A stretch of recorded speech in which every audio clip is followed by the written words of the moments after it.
क्या आपको पता है कि सृष्टि के रचयिता कहे जाने वाले ब्रह्मा जी के मन में अपनी ही बेटी के प्रति यौन लालसा उत्पन्न हुई थी, जिसके बाद उनकी बेटी सरस्वती को अपने पिता के मंसूबों के बारे में पता चल गया और वो ब्रह्मा जी से छिपने के लिए संपूर्ण ब्रह्मांड में छिपने लगी।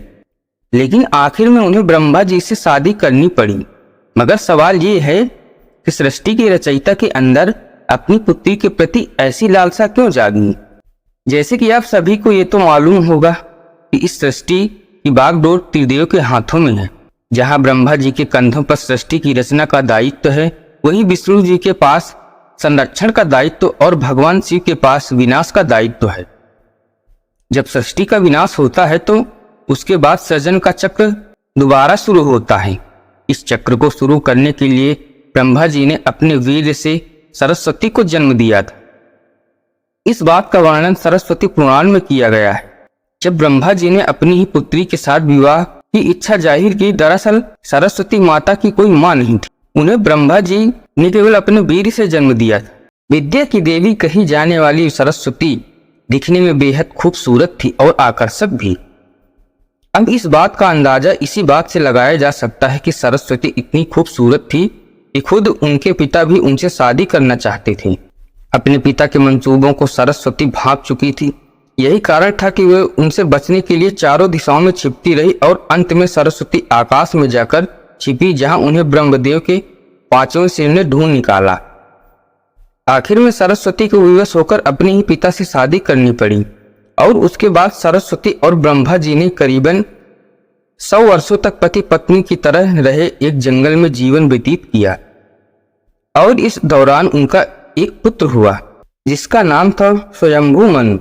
ऐसा कहा जाता है कि पृथ्वी में जन्म लेने वाला पहला इंसान मनु ही था और मनु ही सनातन धर्म, वेदों और संस्कृत भाषा का जनक था। अब अपनी ही पुत्री से आकर्षित होना और संभोग करने की लालसा रखने के कारण सभी देवी देवता ब्रह्मदेव को एक दोषी की तरह देखने लगे, जिसके बाद सभी देवगण महादेव के पास पहुंचे और उन्हें आग्रह किया कि वे ब्रह्मदेव को अपनी ही बेटी के प्रति यौन लालसा रखने के लिए दंड दें। ये वाक्य सुनकर शिवजी अत्यंत क्रोधित हुए और उन्होंने ब्रह्मदेव के पांचवें सिर को उनके धड़ से अलग कर दिया। इस बात का जिक्र शिव पुराण में भी किया गया है। ब्रह्मा जी के पहले 5 सिर हुआ करते थे, लेकिन 5वें सिर को शिवजी द्वारा उनके धड़ से अलग कर दिया गया था। भगवान शिव द्वारा ब्रह्मदेव का 5वां सिर ही इसलिए काटा गया क्योंकि 5वें सिर ने ब्रह्मदेव ने अपनी ही पुत्री सरस्वती से संभोग करने के लिए कहा था। इसके बाद क्रोधित होकर सरस्वती ने ब्रह्मा जी से कहा कि आपका ये मुख सदैव अपवित्र बातें करता है और यही वजह है कि आपकी सोच भी विपरीत हो जाती है। भगवान शिव द्वारा ब्रह्मदेव के 5वें सिर को काटने के पीछे एक और कहानी काफी प्रचलित। इसके मुताबिक एक बार भगवान शिव पार्वती माता को ढूंढते हुए ब्रह्मा जी के पास पहुंचे।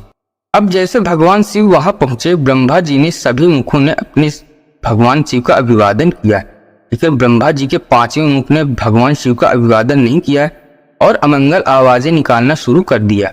ऐसे में भगवान शिव ने क्रोध में आकर ब्रह्मदेव को वो 5वां सिर ही उनके धड़ से अलग कर दिया। दोस्तों, वीडियो पसंद आए तो लाइक एंड सब्सक्राइब जरूर करिएगा।